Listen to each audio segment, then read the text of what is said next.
Welcome to my YouTube channel. आज मैं आपको क्लास 8th के लिए होम साइंस का चैप्टर नंबर 1 पढ़ाऊंगी। सबसे पहले टेक्स्ट बुक के क्वेश्चन आंसर लिखना बताऊंगी कि एग्ज़ाम में किस तरह से लिखोगे।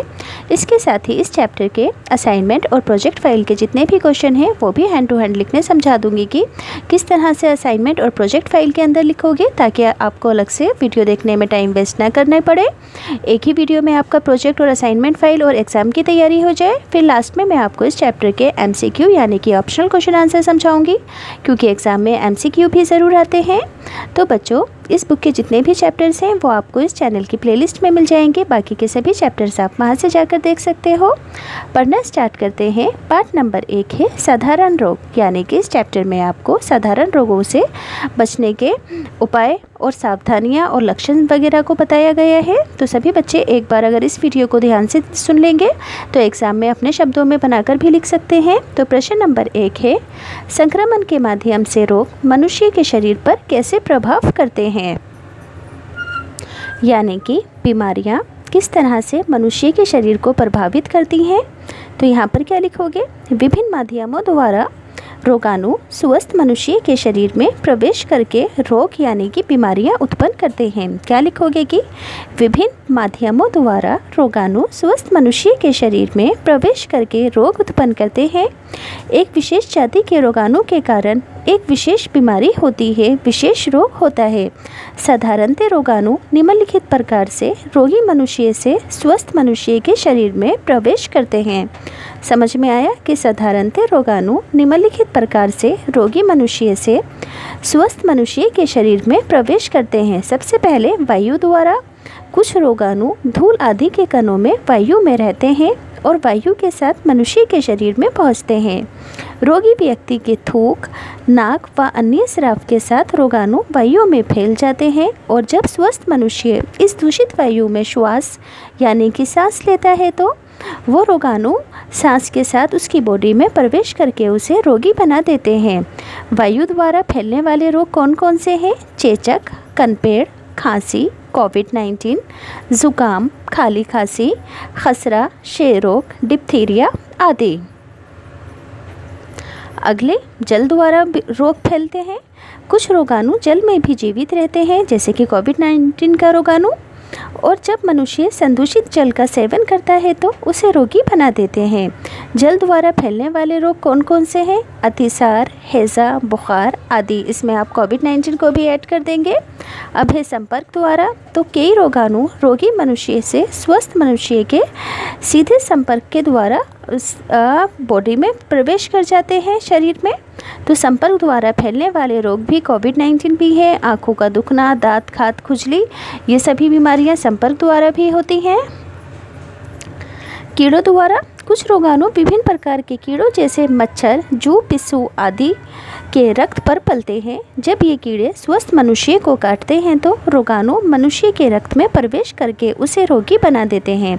समझ में आया कि कुछ रोगाणु मच्छर, जू, पिस्सू आदि के रक्त में होते हैं, और जब ये स्वस्थ मनुष्य को काटते हैं तो स्वस्थ मनुष्य को रोगी बना देते हैं। कीड़ों द्वारा फैलने वाले रोग हैं मलेरिया, प्लेग, डेंगू, ज्वर आदि। प्रश्न नंबर 2, खसरा रोग के लक्षण, परिचर्या एवं उपचार बताओ, यानी कि खसरा रोग के क्या क्या लक्षण हैं, क्या क्या निशानियां हैं, फिर इसकी परिचर्या देखरेख बताना है, फिर इसका उपचार बताना है। तो खसरा रोग अधिकतर बच्चों में होता है। रोगी के खांसने या छींकने से रोगाणु वायु को दूषित कर देते हैं, और जब कोई व्यक्ति इस दूषित वायु में सांस लेता है तो वो भी रोगी बन जाता है। इस रोग के लक्षण हैं, इस रोग का आरंभ खांसी जुकाम से स्टार्टिंग होती है खसरा की। इसके बाद तेज़ बुखार चढ़ता है। 2-3 दिन के पश्चात माथे पर लाल दाने निकल आते हैं। बाद में ये दाने सारे शरीर पर फैल जाते हैं। फिर धीरे धीरे ज्वर कम होने लगता है, दाने सूखने लगते हैं। इस रोग का संप्राप्ति काल 7 से 14 दिन तक होता है, यानी कि संप्राप्ति काल यानी कि रोग के लक्षण 7 से 14 दिन में प्रकट होते हैं। और ये रोग कब तक रहता है? संक्रमण काल क्या है इसका? 3 सप्ताह तक ये रोग रहता है। संप्राप्ति काल क्या है? रोग के लक्षण प्रकट होने की टाइमिंग। ठीक, रोग के लक्षण प्रकट होने की टाइमिंग क्या है? संप्राप्ति काल 7 से 14 दिन है। और ये बीमारी कितने दिनों में जाकर ठीक होती है? संक्रामक कितने दिनों तक रहती है? 3 हफ्तों तक रहती है। परिचर्या और इसका उपचार। रोगी को स्वच्छ एवं हवादार कमरे में रखना चाहिए। कमरे का फर्श जीवाणुनाशक द्रव्य जैसे फिनाइल से साफ करना चाहिए, जिससे जीवाणु हवा में न फैलें। रोगी को हवा के झोंकों एवं ठंड से बचाना चाहिए। रोगी को फलों का रस एवं हल्का भोजन खाने को देना चाहिए तथा पानी को हल्का गर्म पानी पीने को देना चाहिए। रोगी के वस्त्र, बर्तन तथा अन्य उपयोग में आने वाली वस्तुएं अलग रखनी चाहिए। रोगी के थूक व दानों से उतरी पपड़ी को जलाकर नष्ट करना चाहिए ताकि दूसरे लोग बीमार ना पड़े, जिससे रोगाणु हवा में ना फैले। रोगी को कम से कम 3 सप्ताह तक परिचारक के अतिरिक्त अन्य किसी व्यक्ति के संपर्क में नहीं आने देना चाहिए। समझ में आया कि रोगी को कम से कम 3 सप्ताह तक जो उसका उपचार कर रहा है उस व्यक्ति के अलावा अन्य किसी दूसरे व्यक्ति के संपर्क में नहीं रखना चाहिए, क्योंकि ये छूत की बीमारी होती है। खसरे की रोकथाम के लिए बच्चों को 9 से 12 महीने की उम्र के बीच खसरे के बचाव का टीका अवश्य लगवाना चाहिए। अतिसार यानी कि डायरिया रोग के लक्षण, परिचर्या एवं उपचार बताना है। अतिसार एक साधारण परंतु गंभीर रोग है। ये रोग बच्चों को अधिक होता है और जरा सी लापरवाही के कारण बच्चे की मौत का कारण भी बन सकता है। रोग फैलने के कारण क्या है? अतिसार रोग के रोगाणु अस्वच्छ दूध यानी कि अशुद्ध दूध व गले सड़े फलों में पलते हैं। जब बच्चे को ऊपरी दूध पिलाया जाता है और सफाई पर ध्यान नहीं दिया जाता तो बच्चा अतिसार से ग्रस्त हो जाता है। विशेषकर दूध की बोतल और निप्पल गंदा होने के कारण ये रोग जल्दी होता है। अस्वच्छ वातावरण के कारण दूषित जल व भोजन से अतिसार के रोगाणु स्वस्थ मनुष्य के शरीर में प्रवेश करके रोग उत्पन्न करते हैं। कुपोषण के कारण व्यक्ति के रोगों से लड़ने की क्षमता कम होती है कुपोषण के कारण, और पाचन शक्ति भी क्षीण हो जाती है, जिससे वे अतिसार से शीघ्र ग्रस्त हो जाता है। अब इस रोग के लक्षण क्या है? अतिसार से ग्रस्त रोगी को थोड़ी थोड़ी देर बाद पतले तथा पीले रंग का शौच आता है। पेट में दर्द तथा ऐंठन होती है। शौच के साथ कभी कभी रक्त भी आता है। रोगी को कमजोरी आ जाती है, प्यास अधिक लगती है तथा जीभ सूखने लगती है। यदि रोगी को पर्याप्त मात्रा में जल न दिया जाए तो शरीर में पानी की और नमक की कमी, निर्जलीकरण की स्थिति हो जाती है। निर्जलीकरण की स्थिति में रोगी का तापमान कम, नाड़ी कमज़ोर और धीमी हो जाती है, चमड़ी ढीली हो जाती है और पेशाब आना बंद हो जाता है। अब इसकी परिचर्या व उपचार है। रोगी को सामान्य आहार देते रहना चाहिए तथा भूखा नहीं रखना चाहिए। छोटे बच्चों को माँ का दूध पिलाते रहना चाहिए। रोगी के शरीर में पानी की कमी को पूरा करने के लिए बाजार तथा प्राथमिक स्वास्थ्य केंद्र में उपलब्ध जीवन रक्षक घोल यानी कि ORS पिलाना चाहिए। जीवन रक्षक घोल ग्लूकोज, नमक तथा खाने वाले सोडे को मिलाकर बनाया जाता है। रोगी को भरपूर मात्रा में तरल पदार्थ जैसे शरबत, शिकंजी, लस्सी, छाछ, हल्की चाय, नारियल पानी, चावल का मांड तथा फटे दूध का पानी देते रहना चाहिए। रोगी की स्थिति में सुधार होने पर गर्म आहार, नरम आहार जैसे दूध, दही, कस्टर्ड, नरम उबले चावल, अंडा, उबली हुई सब्जियां देनी चाहिए। अतिसार में निम्नलिखित खाद्य पदार्थों से परहेज रखना बहुत ज़रूरी है। हरी पत्तेदार सब्जियां नहीं खाते हैं, ना मिर्च मसाले खाते हैं, मोटे छिलके व बीजों वाले फल भी नहीं खाते, चटनी व अचार नहीं खाते, तले हुए खाद्य पदार्थ नहीं खाते हैं। अब इस रोग से कैसे बचा जा सकता है यानी कि उपाय? बच्चों की दूध की बोतल व निप्पल उबालकर रोगाणु रहित करके ही प्रयोग करनी चाहिए। बच्चे का दूध उबालकर सदैव ढक कर रखना चाहिए। भोज्य पदार्थों को मक्खियों से बचाकर सदैव ढक कर रखना चाहिए। हाथों को हमेशा अच्छे साबुन या राख व स्वच्छ जल से धोना चाहिए। अधिक गले हुए फलों व सब्जियों का प्रयोग नहीं करना चाहिए। आंखें दुखना यानी कि सोर आइज़ रोग के लक्षण, परिचर्या एवं उपचार बताना है। ये रोग बच्चों में अधिक होता है।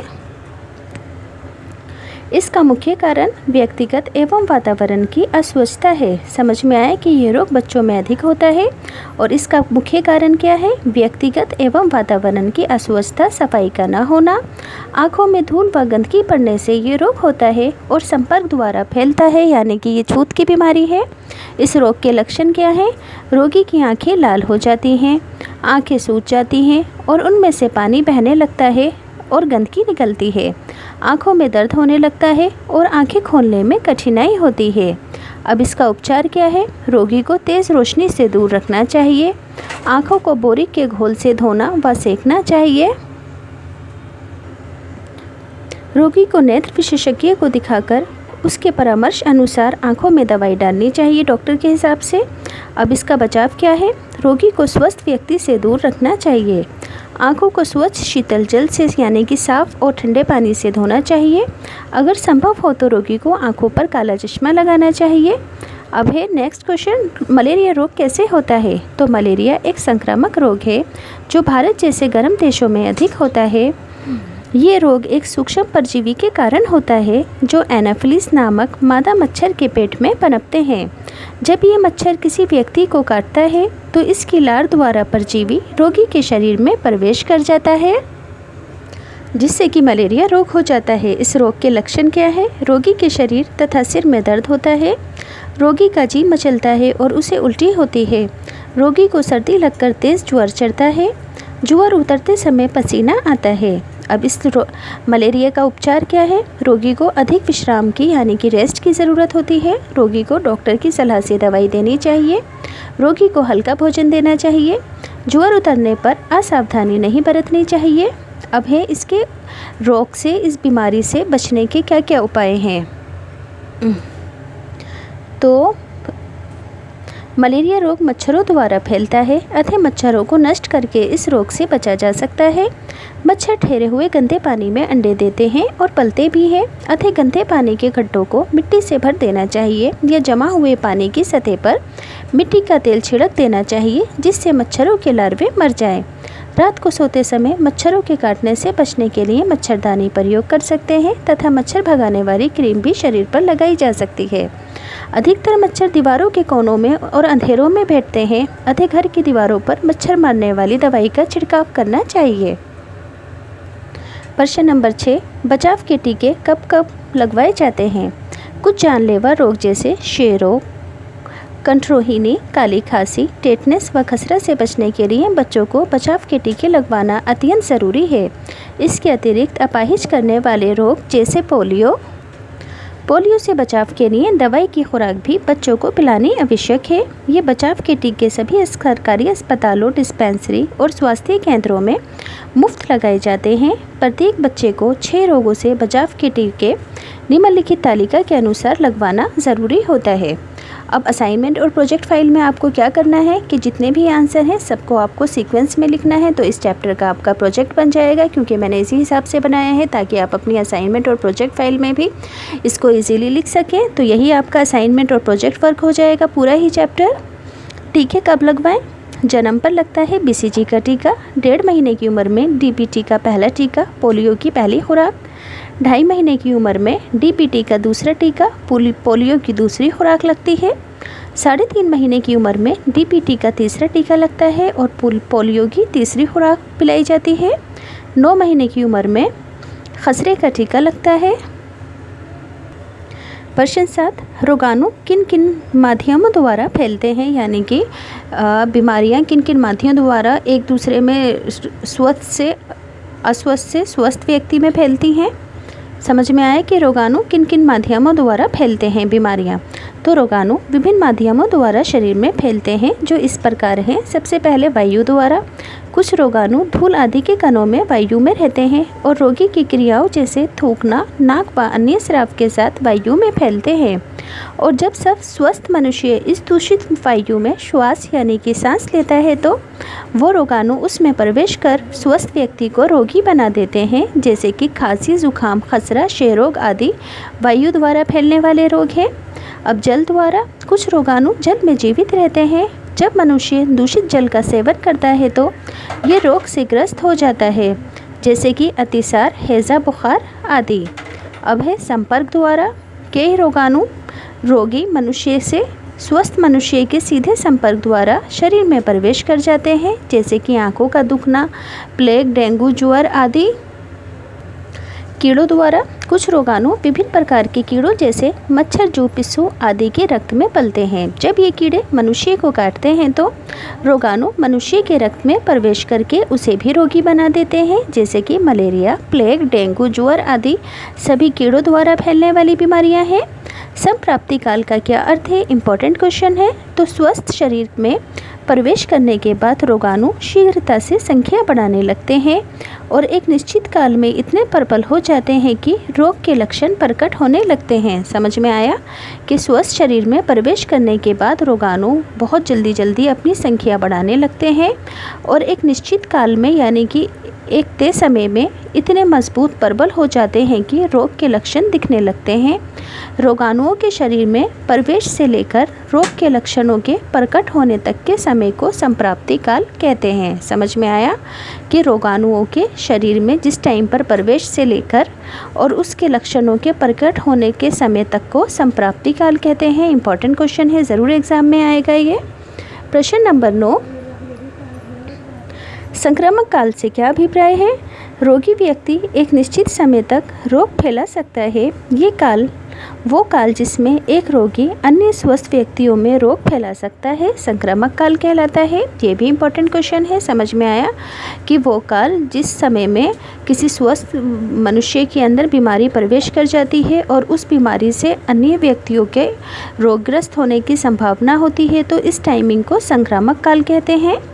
जलवायु संपर्क व कीड़ों द्वारा फैलने वाले रोगों की सूची बनानी है। वायु द्वारा कौन कौन सी बीमारियां फैलती हैं? जुकाम, काली खांसी, खसरा, कनफेड़, क्षय रोग, कनरोहिणी और कोविड-19। जल द्वारा अतिसार, खांसी, बुखार, पीलिया, कोविड। संपर्क द्वारा आँखों का दुखना, हैजा, दांत, खाज, खुजली, कोविड-19। कीड़ों द्वारा कौन कौन सी बीमारियां हैं? मलेरिया, प्लेग और डेंगू। प्रश्न 11, खसरा रोग से ग्रस्त बच्चे की परिचर्या एवं उपचार कैसी करनी चाहिए? तो खसरा रोग से ग्रस्त बच्चे की परिचर्या व उपचार निम्नलिखित तरीकों से करनी चाहिए। रोगी को अलग, स्वच्छ यानी कि साफ सुथरे हवादार कमरे में रखना चाहिए। कमरे का फर्श जीवाणुनाशक द्रव्य जैसे फिनाइल से साफ करना चाहिए, जिससे जीवाणु वायु में न मिल जाएं। रोगी को हवा के झोंकों व ठंड से बचाना चाहिए, अन्यथा निमोनिया होने का भय रहता है। रोगी को फलों का रस व हल्का भोज्य पदार्थ खाने को देना चाहिए तथा पीने के लिए हल्का गर्म पानी देना चाहिए, ठंडी चीज़ें नहीं देते हैं। रोगी के वस्त्र, बर्तन तथा अन्य उपयोग में आने वाली वस्तुएं अलग रखनी चाहिए। रोगी के थूक व घावों से उतरी पपड़ी को जलाकर नष्ट करना चाहिए, जिससे जीवाणु हवा में न फैल सके। रोगी को कम से कम 3 सप्ताह तक परिचारक के अतिरिक्त किसी अन्य व्यक्ति के संपर्क में नहीं आने देना चाहिए, क्योंकि ये छूत की बीमारी होती है। सिर्फ उसकी देखभाल करने वाले व्यक्ति को ही रोगी के पास आना जाना चाहिए। खसरे की रोकथाम के लिए बच्चे को 9 से 12 महीने की उम्र में खसरे के बचाव का टीका अवश्य लगवाना चाहिए। अतिसार होने के कारण क्या है? अतिसार होने के कारण निम्नलिखित है। अतिसार रोग के रोगाणु अस्वच्छ यानी कि अशुद्ध जल व सड़े फलों के उपयोग करने से फैलता है। जब बच्चे को ऊपर का दूध पिलाया जाता है तथा सफाई पर ध्यान नहीं दिया जाता तो बच्चे अतिसार से ग्रस्त हो जाते हैं। विशेषकर दूध का निप्पल गंदा होने के कारण बच्चों को ये रोग जल्दी होता है। अस्वच्छ वातावरण के कारण दूषित जल व भोजन से अतिसार के रोगाणु स्वस्थ मनुष्य के शरीर में प्रवेश कर रोगाणु उत्पन्न करते हैं। कुपोषण के कारण भी अतिसार होता है, क्योंकि कुपोषण की वजह से रोगों से लड़ने की क्षमता कम हो जाती है और पाचन शक्ति धीमी पड़ जाती है, जिससे अतिसार से ग्रस्त हो जाता है व्यक्ति। अतिसार से ग्रस्त रोगी को किन खाद्य पदार्थों से परहेज करना आवश्यक है? तो अतिसार से ग्रस्त रोगी को निम्नलिखित खाद्य पदार्थों से परहेज रखना आवश्यक है। हरी पत्तेदार सब्जियों से, मोटे छिलके व बीजों वाले फल से, तले हुए खाद्य पदार्थ, मिर्च मसाले, चटनी व अचार।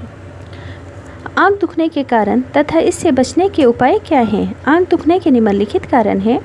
आँख संपर्क के कारण, व्यक्तिगत अस्वच्छता, वातावरण की अस्वच्छता जैसे कि आँखों में धूल व गंदगी पड़ने से। अब इस रोग से बचने के उपाय: रोगी को स्वस्थ व्यक्ति से दूर रखना चाहिए। आँखों को स्वच्छ यानी कि साफ और ठंडे जल से धोना चाहिए। यदि संभव हो तो आँखों पर चश्मा लगाना चाहिए। क्वेश्चन नंबर 15 और 16 दोनों ही पीछे रिपीट हो चुके हैं, इसलिए मैंने आगे नहीं करवाए हैं। ऑप्शनल क्वेश्चन आंसर है। प्रश्न नंबर 1, व्यक्तिगत स्वच्छता एवं वातावरण की स्वच्छता अच्छे देश के लिए आवश्यक है, तो आंसर होगा स्वास्थ्य। रोगाणु अंधेरी जगह नमी तथा गंदगी में बहुत अधिक संख्या में बढ़ते हैं, तो यहाँ पर क्या लिखोगे? शीघ्रता से। यहाँ पर लिखोगे बहुत शीघ्रता से। देश के माध्यम से रोग मनुष्य के शरीर पर प्रभाव करते हैं, तो संक्रमण के माध्यम से, यानी कि बॉडी के अंदर प्रवेश करके। आंसर होगा संक्रमण के माध्यम से। चेचक, कनपेड़, खांसी, जुकाम, काली खांसी, खसरा, क्षय रोग आदि देश से फैलने वाले रोग हैं, तो ये हैं वायु द्वारा फैले जाने वाले रोग। अतिसार, हैजा, मियादी बुखार आदि देश से फैलने वाले रोग हैं, तो जल द्वारा फैलने वाले रोग हैं। आँखों का दुखना, रोहे, दांत, खाज, खुजली आदि देश द्वारा फैलने वाला रोग है। आंसर होगा संपर्क द्वारा। मलेरिया, प्लेग, डेंगू, ज्वर आदि देश द्वारा फैलने वाले रोग हैं। आंसर होगा कीड़ों द्वारा। रोगाणु के शरीर में प्रवेश से लेकर रोग के लक्षण प्रकट होने तक के समय को देश कहते हैं। आंसर होगा संप्राप्ति काल। वे काल जिसमें एक रोगी अन्य स्वस्थ व्यक्तियों में रोग फैला सकता है, देश कहलाता है, तो इसे कहते हैं संक्रामक काल। यहाँ पर लिख देती हूँ संक्रामक काल।